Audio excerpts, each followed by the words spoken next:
welcome to our talk on small farm income, and this is, I'm going to be teaching you, or I'm going to be telling you our story of how we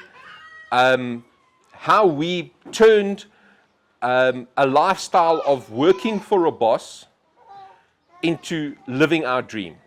So my wife and I, those of you that have seen my wife, Nicola, we are living our dream. We work for ourselves. We produce the majority of what we eat on our farm. We have our own cattle, we have our own pigs. We used to have sheep, we're getting sheep again very soon. So our own beef, our own pork, our own lamb, our own chicken, our own eggs, our own milk, our own cheese. We've got a small vegetable garden that you guys have been through that feeds 30 families. Okay, so it's a case of we are living our dream. Now, my dream is not your dream, but hopefully I can tell you something, and if I tell you one thing that changes the trajectory of your life for the better, we have won. Okay, and I sincerely hope that we are going to do that. So, before we start, what are your guys' hustles? Everyone's got a side hustle. What are your hustles? Tell me. Anybody got a hustle? Gardening. Gardening. No. Are you selling something out of your garden? Oh, no, not yet. Okay, so who's got a side hustle that they're making some money? Joshua. I bring toasted sandwiches to the office once a week, and the colleagues buy it. So Joshua brings toasted sandwiches to the office once a week, and his colleagues buy it. I've never been offered one. Maybe I should start charging commission. Guys? Ma'am? I'm still to start. I want to do microgreens. Microgreens. Absolutely fantastic. I have an idea for you. Yes, sir. You're selling mampur. Fantastic. Ma'am? I grow butter nuts, and my friend makes butter nut soup and takes it to a market and sells the frozen soup at the market. Absolutely fantastic. Her and her friend, the one grows butternut, the other one makes soup, and they sell the soup at the local flea market. Fantastic. What else, guys? Come, someone else has got a hustle. Yes, sir. Sorry? Vegetables. You grow and sell vegetables. Fantastic. Where do you sell the vegetables? Potchefstroom. Okay, cool. At the market, or do you sell it direct to customers? Fantastic. I like to hear that. Okay, so let me tell you our story. I used to work for a company called Bytes Technology Group. Bytes Technology Group was owned by a guy called Bill Fenter. So I used to go to my customers and I used to say, I work for Bill Fenter and he told me to phone you. Okay? Those of you know who Bill Fenter is, it's a door opener. I've never met Bill Fenter. Okay, but he paid my salary, so he was telling me to go and see these people. I hated my job. So those of you that listen to 702 or Cape Talk Radio, there's a simulcast link. I designed and sold the simulcast link. Those of you that have phoned the DHL call center, I sold the call center to DHL. Those of you that phoned City Power or Joburg Water, I sold their call center. I'm terribly sorry that you had to wait so long in the queue. It wasn't me. Okay, so I sold call centers, data equipment, and I positively hated it. I was one of the top salespeople. My wife and I went overseas on a regular basis, and we were broke. I had 5 kids, and we struggled. I was a top salesperson, and we struggled. We owned this property, so we actually own 3 farms now, but this property from the chicken runs down to the road was our property. And I was of the belief that I was a weekend farmer, and you could not make an income on a small farm. How wrong was I? Hey? How wrong was I? We were so broke at one point that we could only feed our kids tastic rice and tomato sauce. Okay? It was bad. The things that we did because of necessity.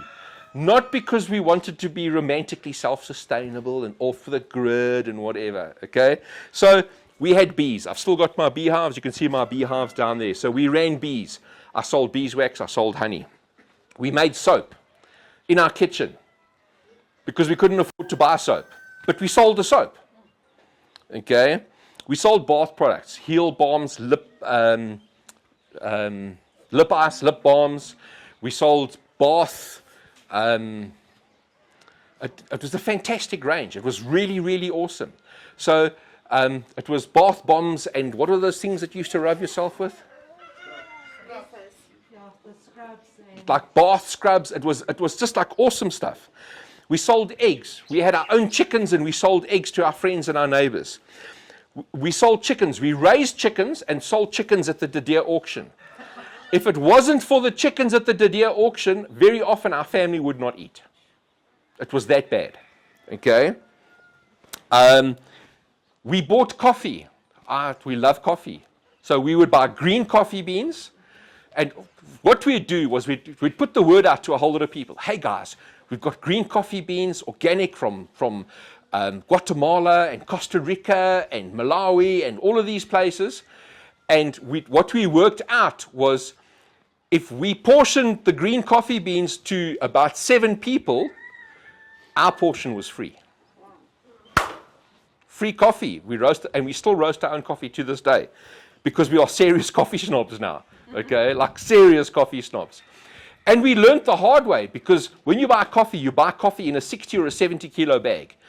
And in those days, I think 3 bags cost us about 15,000 rand. So I would get my salary, I'd buy 3 bags of coffee beans, we'd quickly pack the coffee beans, give it to the guys, okay, and they would pay us.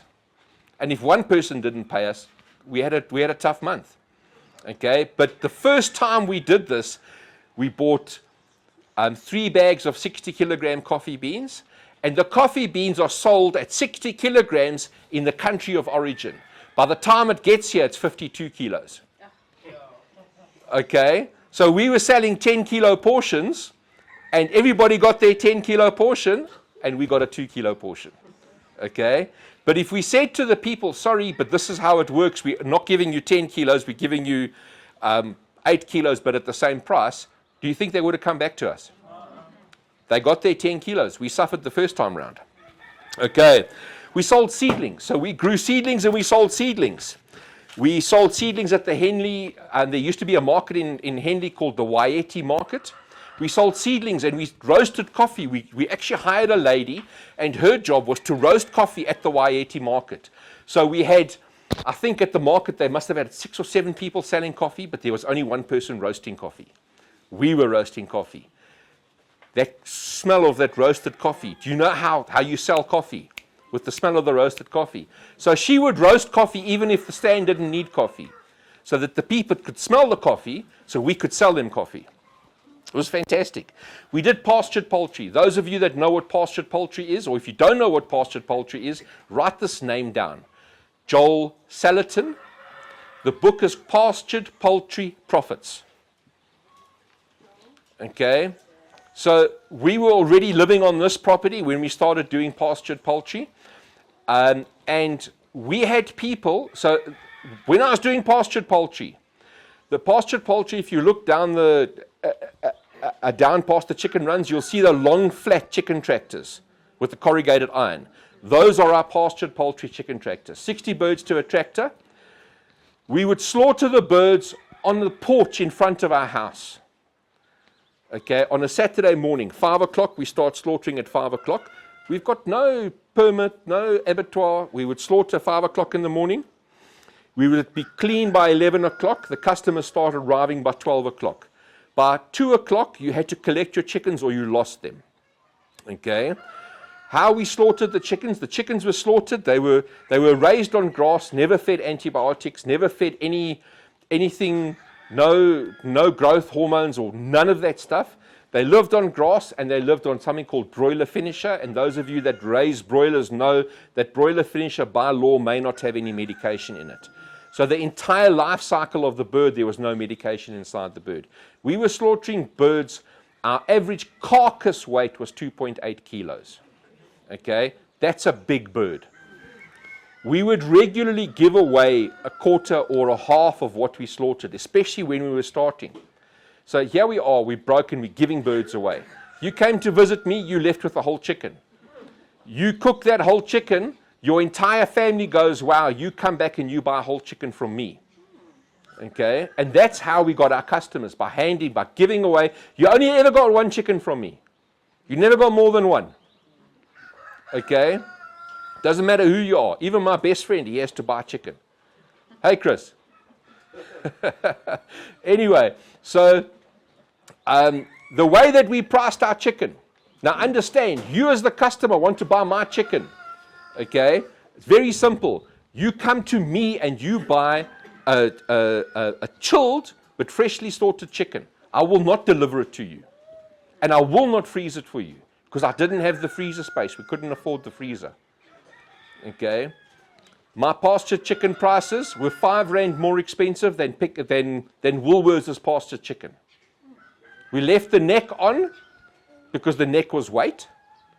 Okay? And you bought the chicken like that. We had people driving from Potchefstroom, from Cullinan. We had one lady that would sit outside in the road and wait until 2 o'clock to see who didn't fetch their chickens. And she had hard cash in her hand and she'd buy the chickens, any excess chickens. She phoned us regularly for about 3 years after we stopped because she couldn't eat anything else. Okay. We did cheese. We made our own cheese. We sold our own cheese. What's the one thing that I've said that we do that I didn't do in this list? Seeds. Correct. I was going to say seed. Seeds. We didn't do seeds. This business did not exist. We had all of these irons in the fire. What happened was, I had heirloom seed, and I've been doing heirloom seed for years, but I never thought anybody would want to spend money on heirloom seed.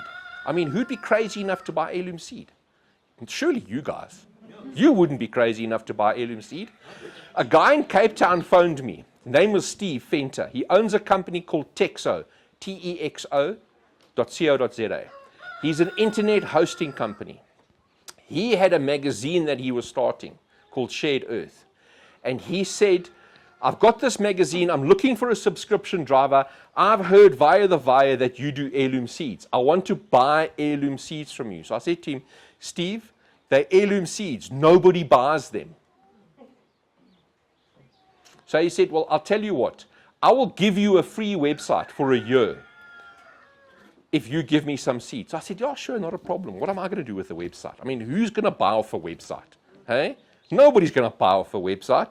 So I sent him the seed. He gave me the Livingseeds domain and hosting for a year. 6 months, I did nothing with it. Nothing. Because nobody would buy heirloom seed, and definitely nobody would buy them off a website. I mean, who's crazy to do something like that? He phoned me up the one day and said, check your email. I've got a full-page advert in our new edition of Shared Earth, and you're launching Livingseeds in August of 2009. I said, Steve, you crazy. I don't even have a website. He said, well, you better learn. And we launched Livingseeds in August of 2009 with 34 seed varieties. I said to my eldest daughter, who's now living in America, I said to her, if this business makes 1,000 rand this year, I will be impressed. First week, 1,000 rand. Okay, and our life changed. So what happened was, an idea that I thought wasn't worth it turned into the idea that has set our family free. Okay. Now we had pastured poultry that we had this massive demand for, and we had Livingseeds that the demand was growing, and we had to decide, are we slaughtering every 2 weeks, or are we focusing on Livingseeds? And it was difficult because Livingseeds wasn't making the amount of money that we were getting every 2 weeks from pastured poultry. But we saw the vision, we decided to go with Livingseeds, and we're actually going to be starting pastured poultry again this year if we can find broiler chicks, because this avian influenza is just doing something else. Anyway, while we were doing that, this is before Livingseeds, while we were doing that, I was still working for Bites. I was working at home. We were making soap and making lip lip balms and heel balms and bath products and cheese and whatever, every night, 10 o'clock, 11 o'clock at night, next morning, wake up, go work for a boss. And I just hated it. And the one day I came back and I said to Nicola, and one of the things that I hated the most was doing tenders. And those of you that are in the IT industry know that tenders drive the industry. And I absolutely hated it. And I came back the one night and I said, that's it. I'm resigning tomorrow. Nicola started crying. Cool. Okay, so why is Livingseeds successful? Livingseeds is successful for a whole host of reasons. The predominant reason, besides we are a spiritually blessed business, okay, the predominant reason is that we cause trouble. We are a trouble-making business. And not a trouble-making business by being nasty. We disrupt the market. Okay, we are constantly doing things that our competition is going, oh, Livingseeds again. Why are they doing this? They've done this. Look at what they're doing. It's a constant, we're disrupting the market and we're changing the way things are happening all the time. And I sat down now and I just made a list. And I mean, I didn't even think about it, but I'm sure Nicola will pipe in. These are the firsts that Livingseeds has done, okay? A number of firsts. We were the first heirloom seed company in South Africa. Done, number one. We did the first printed catalog. So in America, you get printed catalogs. South Africa, you don't. This was the first printed catalog in South Africa, okay? They used to have them many, many years ago. But in recent history, this is the first printed seed catalog. Say thank you to the post office that we no longer do this. Okay, there's a story behind that. But this upset the market like you can't believe. You'll see that every single seed company now has an heirloom range. Or they have the heirloom logo on their seed packets. Why? Because Livingseeds boxes far above their weight and people want heirloom seed. And they want heirloom seed because of Livingseeds. The info bar, those of you that have got one of our seed packets, the info bar, we are the first company in the world to do an info bar. What we are seeing now is that there are companies, they're not even competition, but there are companies that are trying to copy our info bar to say, you know, here's the information on how to grow your seed, and it's almost like Livingseeds, but it's not quite. Okay? Go do your own thing, guys. We were the first company to ship seedlings in the post. So we shipped seedlings with 100% live guarantee. Okay, from here to Cape Town, no problem. We actually, not at the moment because of avian influenza, but we also ship chicks from here to Cape Town in a box. Also, 100% live. We are the first company in the world to produce 1,000 vegetable varieties on our own farm. Nobody else does that. Okay? We were the first company to supply heirloom garlic to the South African market. We are still the only company that supplies about 30 varieties. Everyone is buying their varieties from us. Okay? And then they are selling heirloom garlic. We were the first people to supply heirloom potatoes, blue potatoes, Loretta potatoes, red potatoes, etc. It's the first company to do that in South Africa. First company to supply dragon fruit 3 years ago. Dragon fruit was a no-no because everybody thought they were illegal. There's multiple species of dragon fruit. Only one is an invasive. The rest are not invasive. We were the first company to provide super hot chilies to the gardeners, to anybody. The super hot chili craze is it's growing exceptionally strong. We were the first. First people to do sprouting systems. A South African-made sprouting system. All of the sprouting systems are imported. We're the first company to do this. And I mean, that's just a couple. I mean, there's a whole lot more. Go for it. Sorry? A biggie. Yes. Beneficial insects to the home gardener. We were the first company to supply beneficial insects to the home gardener. Okay, so, and we constantly doing something that puts the competition off balance because they have to try and catch up to us. Okay, and that is one of the reasons why we are successful. It's literally one of the reasons, but it's a case of whatever your hustle is, find a way to do your hustle that people go, wow, why didn't I think of that? Like literally, why didn't I think of that? Because that is how you're going to make money, and that is how you're going to differentiate yourself. Okay, you need to find a way to change the status quo. Don't copy people. Okay, it's one of the things that if somebody else does something, I will specifically not do it. If somebody has to bring a purple glowing tomato that's not GMO, okay, well, actually probably I will because that's cool.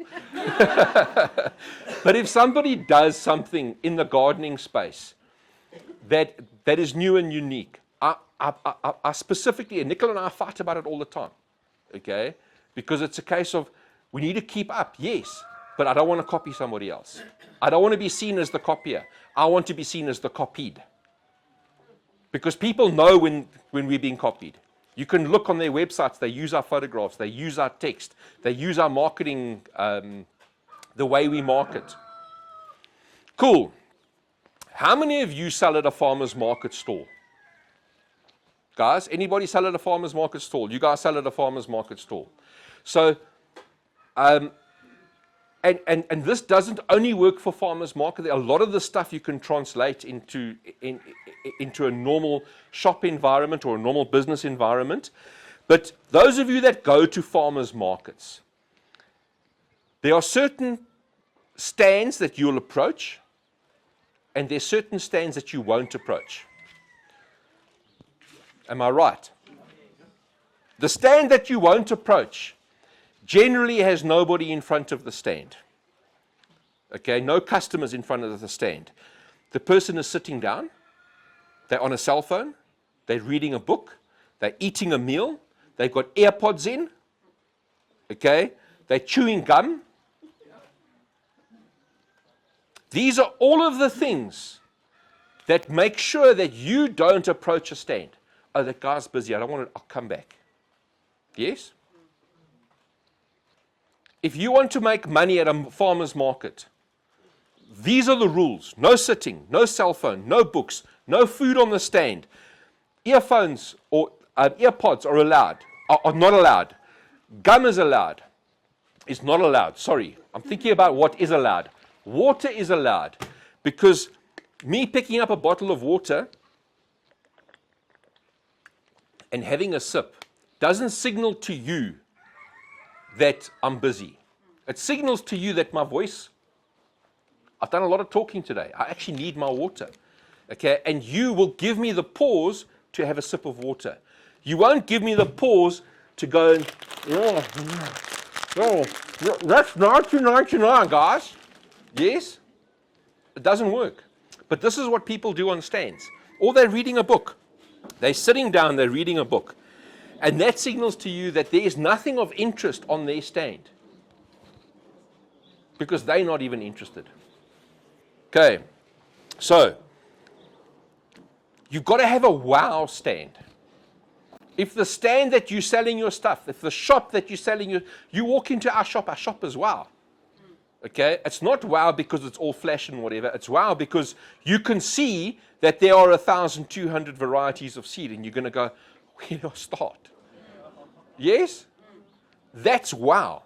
If you're a seed person, that shop is wow. If you're not a seed person, you go, there's a lot of boxes, eh? Okay? But I'm not selling to the non-seed person. So you've got to have a wow stand. And whenever we do a show or a farmer's market, we spend a lot of money on making our stand wow. This, I can't remember what this cost, but this wasn't cheap. Okay? We've been using this for over 10 years. Yes? Yeah. Over 10 years. But we bought the best quality one we could. It still looks new, doesn't it? Yeah. Okay? We bought the best quality one that we could. We used to go and do the garden show down in Pietermaritzburg. We had a lady down there, and every single year we used to frustrate all of the other seed companies, because all of the seed companies were in one hall at the garden show. And Livingseeds had balloons. Like you can't believe. We had seeds written out in balloons. We had giant carrots made out of balloons, giant aubergines and tomatoes made out of balloons. So the minute that you walk into the hall, you go, check out those balloons. I wonder what's there. Okay, and we used to frustrate all of the guys, all of the big guys. We used to frustrate them, and they used to hate us because of we just stood out. So your stand has got to be wow. The other thing that you need on your stand is a hooker. A what? A hooker. I mean, who doesn't want a hooker on their stand? Huh? Guys, I can read your minds. You need somebody, you might have to move the video. You need someone, if this is my stand, you need someone on the outside of your stand. So the people come walking past. Hi, how are you? Have you got a veggie garden? Have you got a garden? Do you grow seed? What are you planting this year? They're at the garden show. They're planting something. So you need someone that engages with the customer. And the hooker hooks the customer, and you hand the customer over to the people behind the stand. Does that make sense? Yes. You need someone that touches the customer, gets the customer's interest, and then you hand the customer over to behind the stand. I've got 5 kids. It was my wife and 5 kids behind the stand. So we had 6 people behind the stand. And I was the hooker. Because I can walk up to anybody and say, hey, how's it? My name is Sean. Have you got a garden? What are you planting this year? That's what I do. And I love it. What that does is it gives you a stand that has got 3 or 4 people deep. The minute that you're a customer and you walk into a hall and you see a stand with 3 or 4 people deep, you know there's something interesting at that stand. And that's what you want. The person that's sitting in the corner reading their book like this, you know, yeah. No interest. It got so bad that we had customers that would get frustrated and leave because we weren't attending to them. That's when you know you've got a nice stand. Okay. And it doesn't have to be seed. It can be vegetables. It can be whatever widget you're selling. It doesn't actually matter. But if you go, and the next time you go to a farmer's market, go to a farmer's market and look at the stands where the people are sitting and eating and smoking and whatever they're doing, and the guys where you've got someone that's excited about his product. My excitement translates to your excitement. Cool. Invest in clothing. All of my staff, this is my corporate wear. Khaki. Okay? But all of my staff, you know what my staff look like. Why? They all look the same. That gives professionalism. You come on here, it's professional. The people look the same. They talk the same language. They know who we are. You know who we are. They know who they are. It's fantastic. Marketing material. Spend money on marketing material. Don't go cheap. Because the person that picks up your product and goes, yeah, I don't know, eh? It's got to look professional. And I'll run through a couple of our products now. Okay? Furniture. When you're buying furniture, this table is one of our show tables. Look at the height of this table. Do you know how hard it is to find a table this height? It's a fold-up table. Do you know how hard it is to find a table this height? All the camping tables are like this high. They break your back tables. If you can't get a table like this, make trestle tables. You look at those trestle tables, you go, look at those trestle tables over there. We make the trestles ourselves, and the table is a door. It's a hollow core door that we've just put laminate on it. You know your kitchen cupboards? We've got a friend down the road that makes kitchen cupboards. I gave him some doors. He put laminate on it. They look awesome.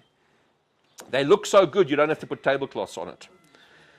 When you go to a stall, or if it's your stall, pile it high. Pile whatever you have high. Don't put one on the table to make it look like it's your last one. Pile it high. Okay, the next thing, your customer base. You want a newsletter. How many of you are on our newsletter? How many of you receive our newsletter? Do you find value in that newsletter? I send that newsletter out, my staff get paid. Seriously. That newsletter, not every single person buys something every single newsletter. But that newsletter makes sure that my staff get a salary. Okay? You walk into our store, there's a newsletter sign up. You go onto our website, there's a newsletter sign up. You meet us at one of our shows, there's a newsletter sign up. We actually have at the show, we actually have a competition where the person that gets the most number of newsletter sign up gets a box of Ferrero Rocher or whatever chocolate is currently in vogue. That newsletter, you send it out. If you send a newsletter out every 6 months, it's spam. If you send the newsletter out every 2 weeks, and it's like clockwork, that newsletter goes out. And my staff know, Monday morning, I'm sitting inside there, I've got a headset on. Don't talk to me, because I'm going to snap at you. Okay?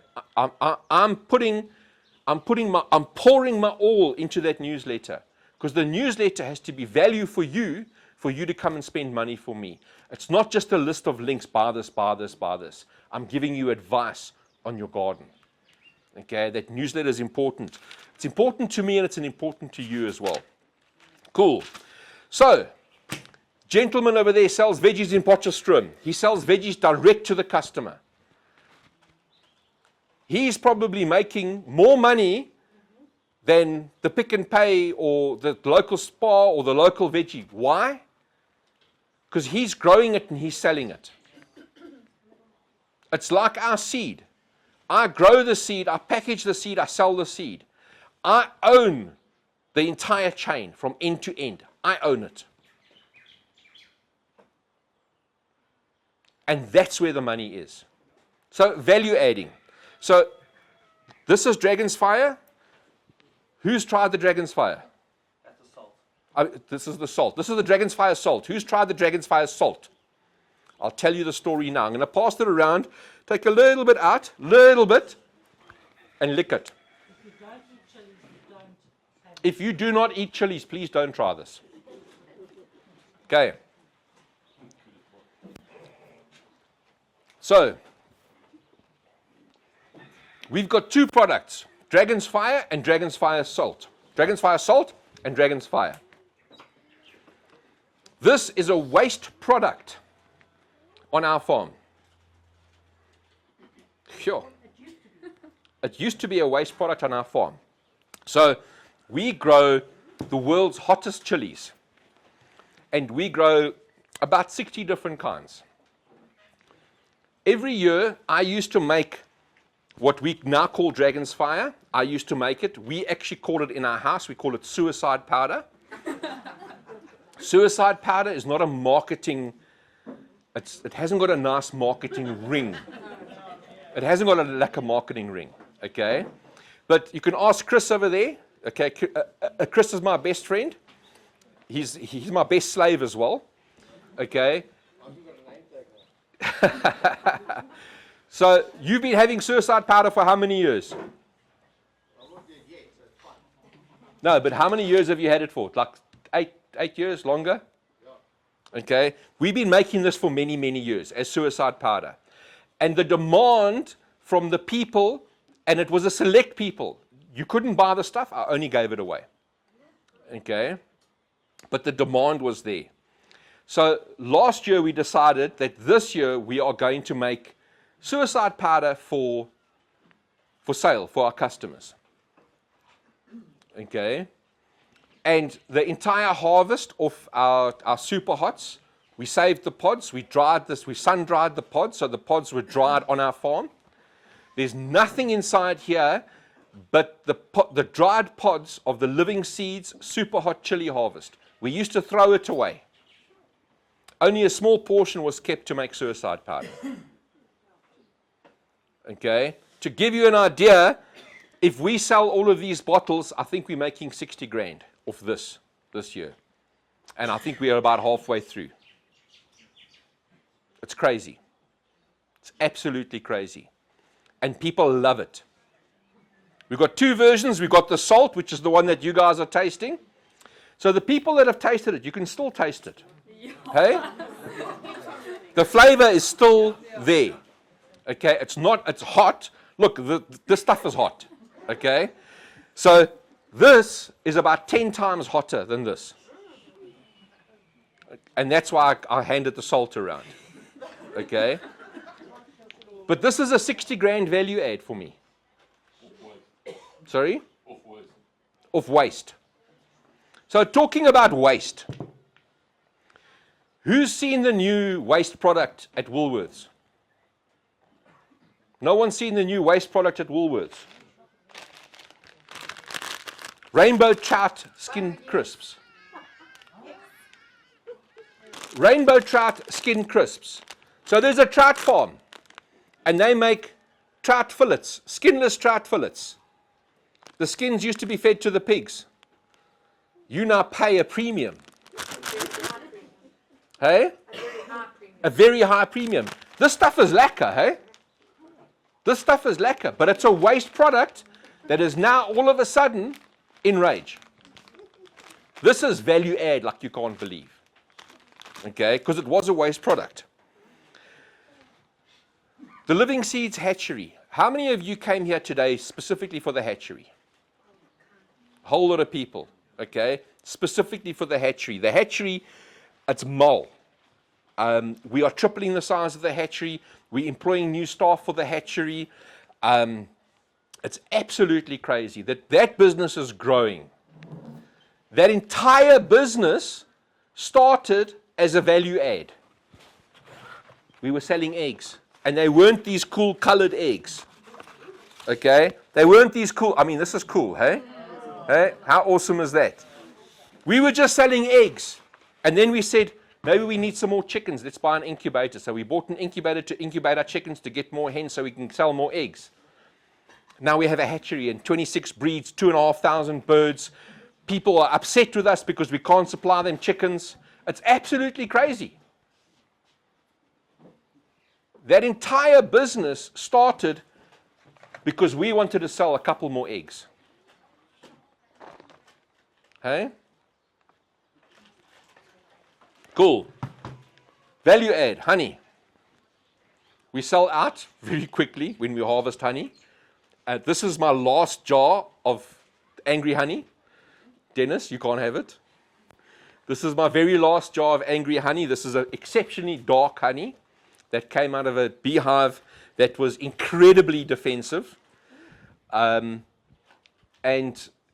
we sell our own honey. And it's a case of we have the beehives, not for pollination. Well, we do have the beehives for pollination of our sunflowers and things like that.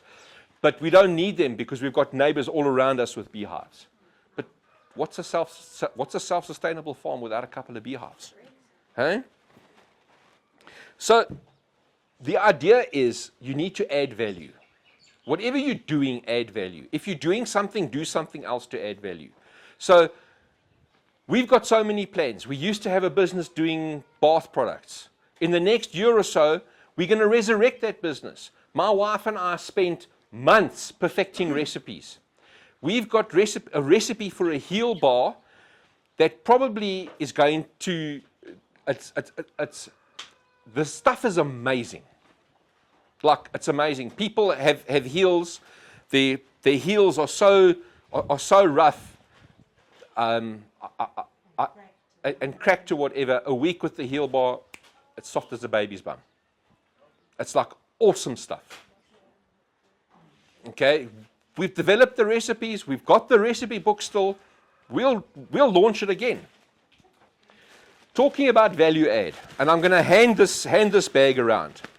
Okay, so inside this bag, I've got a mixed lettuce. So we've got a couple of customers that do this, where they provide lettuce pillows.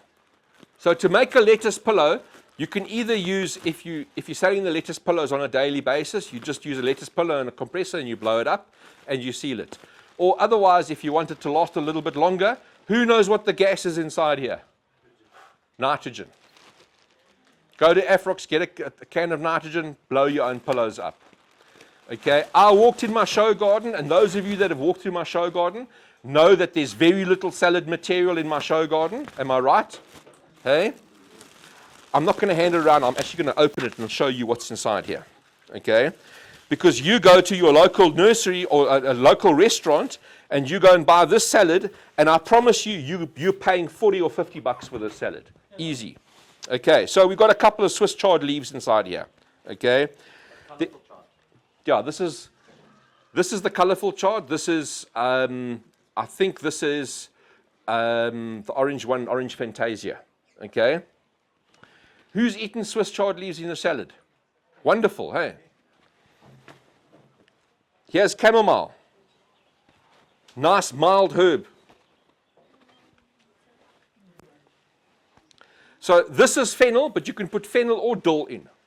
And dill is fantastic in a salad, but this is fennel, just as good. Here's a couple of garlic chive leaves.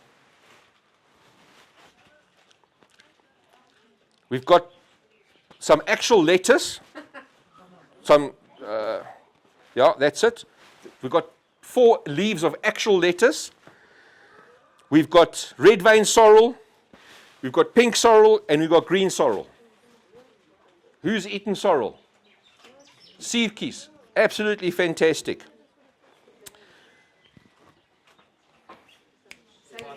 Celery.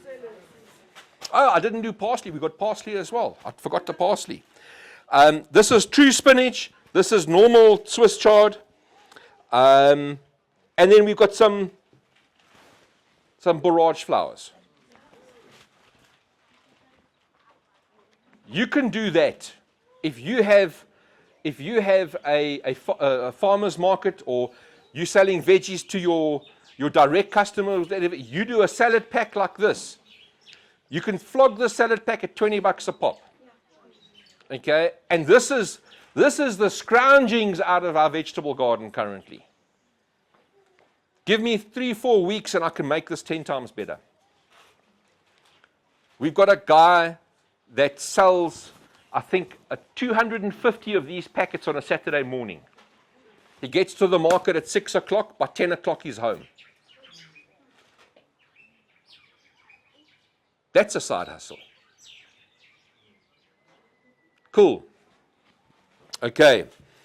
So, I've got the newsletter. Oh, one of the other things that we're doing, you'll see we've planted a whole lot of trees. We've planted pecan nut trees. If you drive up the road, we've got almond trees. We've got olive trees.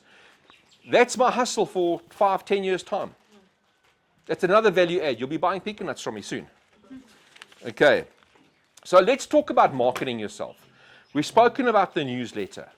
Whatever you are doing, get a newsletter going.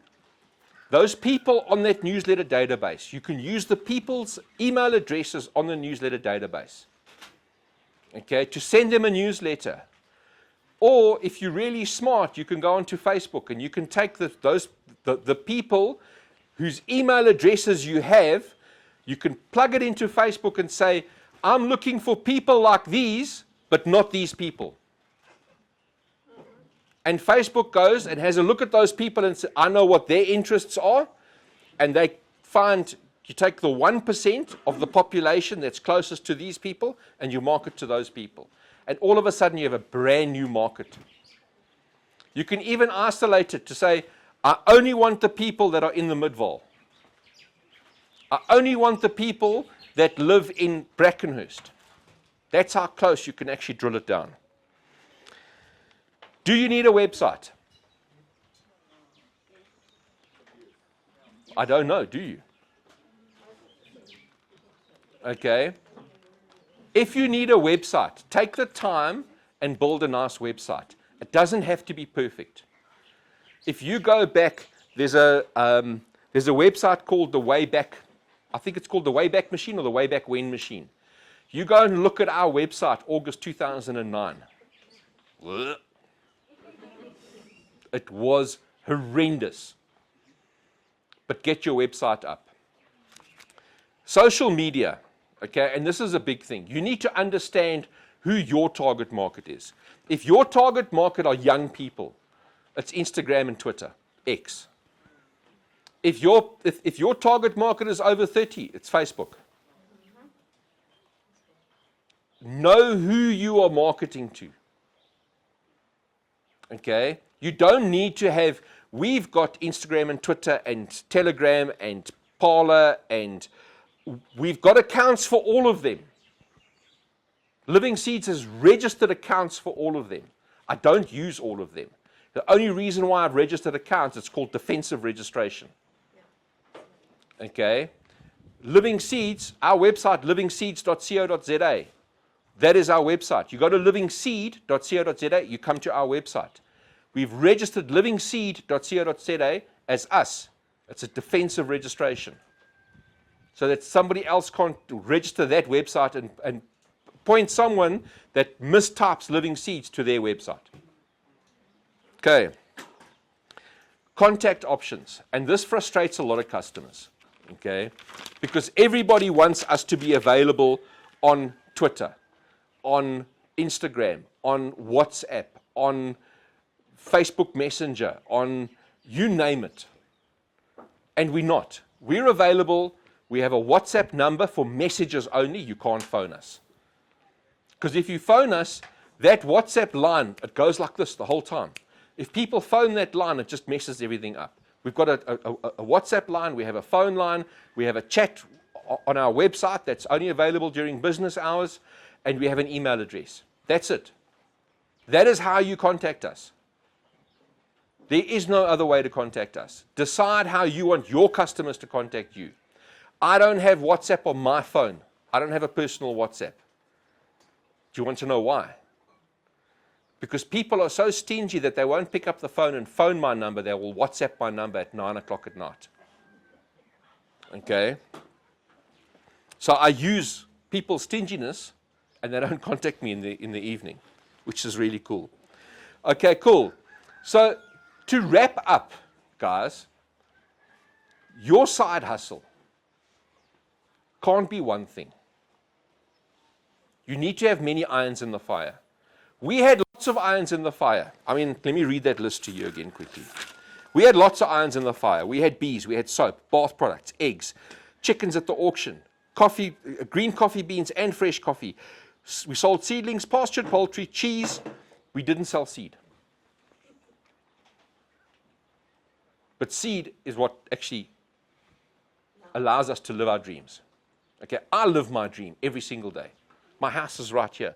My commute is past cow poo sometimes. That's the worst, excuse me, shit that I have on the road.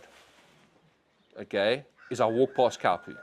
You guys that are commuting for 30, 40 Ks, I feel sorry for you because it used to be me. So I know what it feels like. So, the first thing is, you need to have plenty of irons in the fire. Because you don't know which iron is going to heat up. And the iron that heats up, start focusing on. It might not be the iron that you believe in at the time, but it's the iron that's going to set you free. That's number one. Number two, have a story. I told you our story. So I've never told this version of the story. But if you go onto our website, you can read our story. And our story tells you it's 100% the truth. I don't tell you the bad stuff about eating rice and tomato sauce. Okay? But have a story. Don't make it a ach shame, poor me story. Make it an exciting story. Make it a story that people actually want to read. Because the story that you read on the website, our story on the website is 100% true.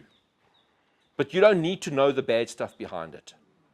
Okay? I've told you the bad stuff because I want you to know we came from a place where we actually struggled. This didn't just happen for us. Okay? Work harder than everybody else.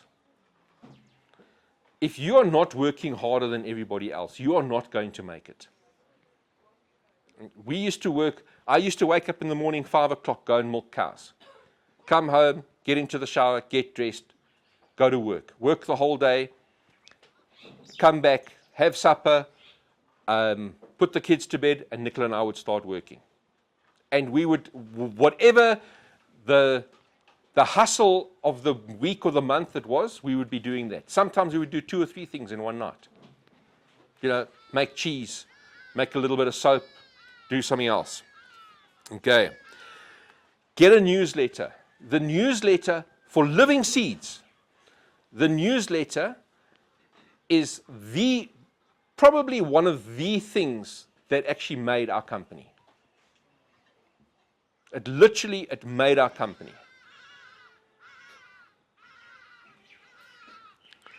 Markets. If you're going to do markets, do the markets properly.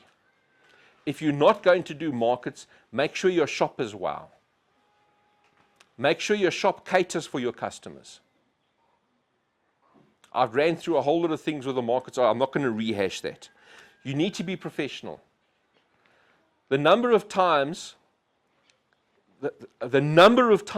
people have walked up to me and said, wow, you guys are so professional. I was expecting some hippie guy. People that read the newsletters, they were expecting some hippie guy with a joint hanging out the mouth, walking barefoot. Hey, bro, my name is Sean. No, okay, be professional. People appreciate professionalism. Even if your professional is shorts. I'm in shorts, but this is my wear. If you've seen my videos, I wear this in my videos. This is what you expect. Before the videos, they thought I was a hippie. Engage with your customers.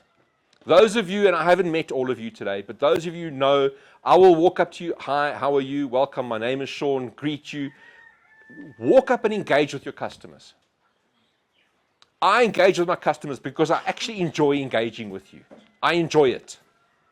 Okay, I'm not doing it because I want you to spend money, which I actually do want you to spend money.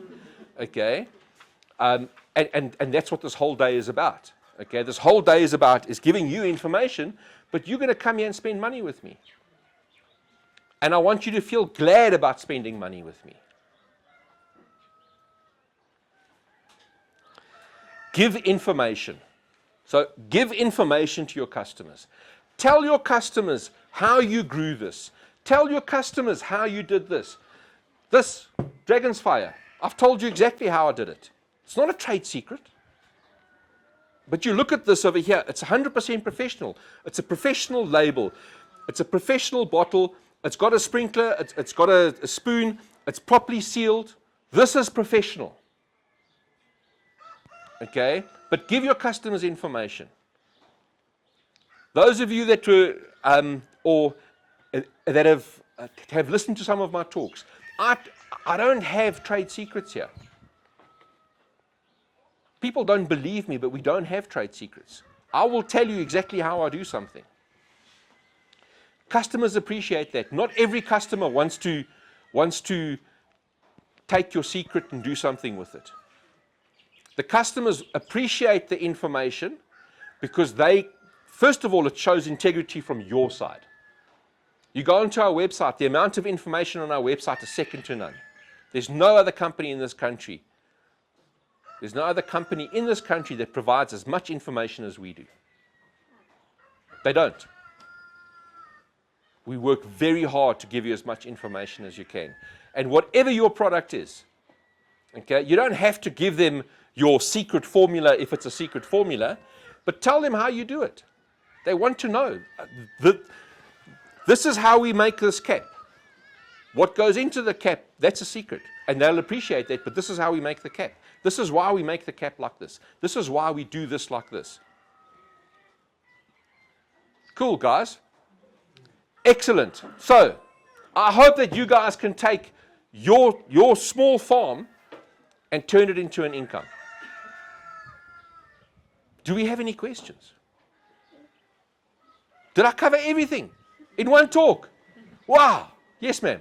So obviously, you can't go out and do all of these things at the same time because it's going to cost money and you're only one person. Yes. Right? So what would your suggestion be to start with? I mean, the labeling and the website or... So a website is dirt cheap. Okay? You can register a website, I think, for under $200. Okay? Sorry? A domain is 95 Rand. So you can buy a domain. What is your name? Roz. So rosesenterprise.co.za, $95, there's your domain. And you can go to Texo. I would strongly recommend that you go to Texo. They give you probably, and we no longer host with Texo. Okay, we host with a larger company now because we need a larger server. But if you have a look at the website offerings, what you get, Texo is probably the cheapest, and I think they're also like $100 a month or something. So that's $200 a month. You've got a website. Okay, it's pointless having a website if you don't have a product. And it's a case of it's pointless having a product without the labeling. So you need to decide what your product is. Is the labeling worth it? How can I do the labeling? Go and talk to a labeling company. They'll give you a price for 1,000 labels. The price for 1,000 labels is probably going to be very expensive per label as opposed to 10,000 labels. But it's a decision that you take. So decide what you want to do, okay, and start with that. Whether you start marketing at a farmer's market, whether you start marketing via magazine. I personally, we do not advertise in magazines. It frustrates the magazine companies to no end, but we have run trials multiple times on magazines, and we do not make the money out of the magazines. I would rather take the money out of the magazine and put it into a newsletter. You can do newsletters free of charge. You go to MailChimp, they have something called freemium, where the first 1,000 subscribers, it's free. And once you get past 1,000 subscribers, you're making money. You're literally making money. And profit margin, you don't have to be afraid to ask too little. You can be... So your profit margin. Typically, I'll work on the cost of the product is 1/3, my labor is 1/3, and profit is 1/3. Typically what I would work on. Okay? Min of meer, naaste by, plus minus. Sometimes some things change. Sometimes we sell stuff at cost. Our dragon fruit, we're not even making 1/3 profit on our dragon fruit. But the dragon fruit, there's a reason why we're doing it like that. There's literally is a reason why. Okay? Those of you that want dragon fruit, we are running low. So if you want, best you buy now. Yes, ma'am. What do you use the dragon fruit for? You eat it? Yeah, dragon fruit. So dragon fruit's got a very bad name in recent years because people have bought dragon fruit at the shops, they've tasted it, and it tastes absolutely atrocious. Okay, it either tastes bland or it actually actively tastes bitter. So those dragon fruit are not commercial dragon fruit varieties. What we've done is we have released 6 commercial varieties that are mind-blowingly tasty. They are super sweet. They are absolutely gorgeous. Okay, and the problem that you have is that you have the stigma of this poor tasting dragon fruit, and people are remembering this fruit looks cool inside the shop, and they take it home and they cut it open and wow, and they go, it was expensive and it doesn't taste nice.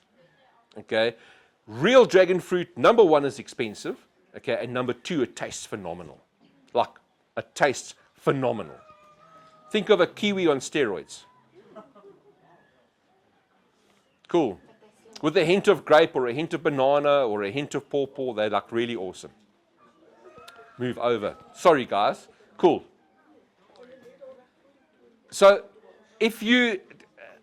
another thing on profit margin. Okay, so I told you about the chickens that we were doing. I didn't want to sell chickens, and I don't sell my stuff cheaper than somebody else. I don't. Okay, that is not the way that Livingseeds markets themselves. Okay, I will not rip you off. So you go and buy a dozen pasture-raised eggs, $60. It's not expensive, but it's not cheap. And you are not going to get this quality egg anywhere else. That is my price. It's $60 for a dozen. You don't like it, that's fine. Okay. With our pastured chicken, the way we price our pastured chicken, and we will price it like this. I'll find out what Woolies are selling their free-range chickens for, and it'll be R5 per kilo more expensive. Why? Because my chicken is that good. Like, literally is that good. Don't sell yourself short. If you're chasing prices, no. If you're chasing prices, your only customers are going to be price chasers. Okay, and those price chasers are going to hurt your business. You want customers that believe in you. And you guys are here because you believe in me. And I appreciate that. Cool. Yes, ma'am. Sorry, somebody else asked a question. Yes, sir. We have a farm in a very remote part of the Western Cape. So we're very excited about everything that we heard you speak about today. And it's just how do you access a market of, we're about an hour and a half drive from George. And also we were wondering about, isn't all of these things oversaturated? Selling honey or selling organic, this and that. Okay. So I'm going to repeat the question for YouTube. So the gentleman, him and his wife live on a farm, very rural Western Cape. They're an hour and a half from the nearest town of concern, major town of concern. And how do we access all of the things that we're talking about, number one? And number two, isn't the market oversaturated? And the answer is the market is never oversaturated. The market is oversaturated with cheap stuff. The market is not oversaturated with whatever you are selling that is grown in this manner that tastes like this because it's absolutely fantastic. And that's all you need. Do we have a regular egg customer here? Is there somebody that buys our eggs on the regular? No, Dennis doesn't. Dennis has his own chickens now. Denise, you're a regular egg customer. Yeah, I don't eat eggs, but John does. He likes them. But John does. Okay? So, Denise's husband eats eggs, and he loves our eggs. Will he eat eggs from anywhere else? Why? He just loves them. He raves about them. Correct. They're fresh. Other eggs don't have taste. Okay? So, it's a case of you need to work out how to make your market work. Whatever you are selling.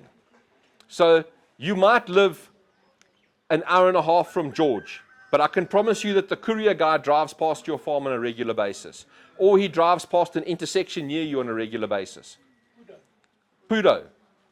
Okay, so there's a number of ways that you can do. You talk to the courier company. We used to be rural. Courier companies would not come here. Okay, now this is no longer rural. All of our neighbors around us are benefiting because we've got 4 courier companies that come here a day. It's no longer rural. It's now a 95 Rand delivery instead of a 300 Rand delivery because we're no longer rural. However, everybody that's around here are now tapping in because whichever courier they want to use, there's a vehicle in the area.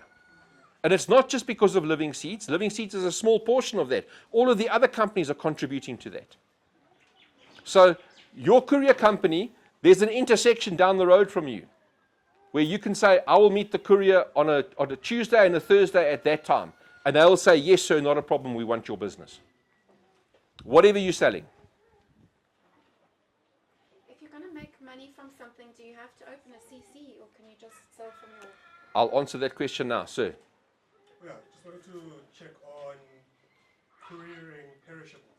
I know a lot of the courier companies tend to avoid delivering things that either go off or have a short lifespan. Yes. I imagine some of your stuff is perishable. So we courier hatching eggs. So eggs that you can hatch into a chick.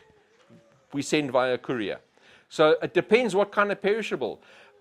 If you put the gentleman over there from Potch, you can courier all of your veg down to Cape Town, no problem. Am I right? Sorry? Absolutely. That's a perishable. Is it like a special arrangement you have with them? Or is it No. standard? From here to Cape Town is overnight. If you ship it, so Cape Town Central, I'm not talking outlying Cape Town, but Cape Town Central, if I ship it this afternoon, tomorrow morning it's delivered to my customer in Cape Town. It doesn't take 5 days. If you're shipping to the gentleman that's on the farm 150 k's from George, different story. It's going to take 7 days to get there.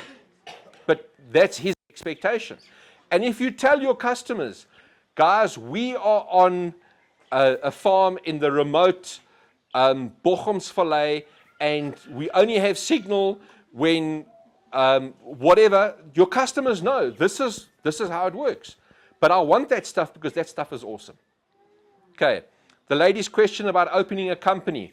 So you can't open a CC anymore. CCs no longer exist. You can buy a CC that is, but you can no longer open a CC. Would I recommend that you open a company? Absolutely. Okay, because the minute that you have a company, your whole tax situation changes.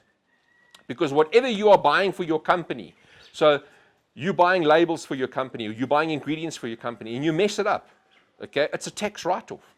If you're buying it out of your own pocket, it's a salary write-off. Okay, so and I'm not going to give you financial advice, okay, but if you don't own a company, okay, it's going to cost you money. Having a company is probably one of the biggest benefits for you, because you can write off your fuel, you can write off a portion of your vehicle, you can write off a portion of your house, you can write off a portion of your electricity. Immediately your cell phone is paid by the company, your internet is paid by the company.